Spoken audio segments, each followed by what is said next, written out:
Umi makan Nutrika kan. Jadi apa testimoni yang Umi dapat daripada pengambilan Nutrika tu ni? Pasal Nutrika ni adalah yang produk yang paling best lah. Best. Sebabnya dulu aku dah berjalan, kaki pun dah berdiri lama, punggung pun lama kan. Jadi sejak aku makan Nutrika tu, Alhamdulillah.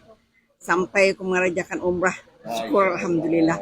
Sebabnya ia tahajat tu kalau sudah tani sihat.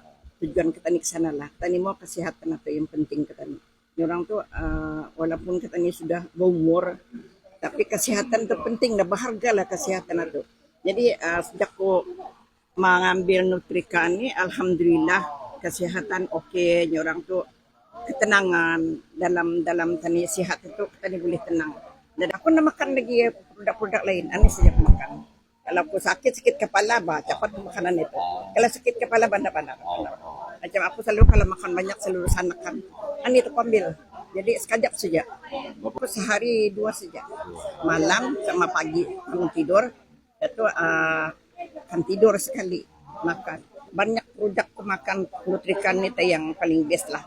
Yang beri kira aku tenaga, beri aku kuat. Sedangkan aku masa ini umur sudah 71 tahun kan.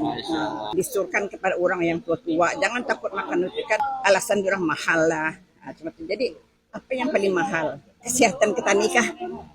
Yang penting, yang penting kesihatan. Walaupun barang itu mahal, kalau ya baik aku memang aku balik. Aku nak makan lagi produk-produk lain dah.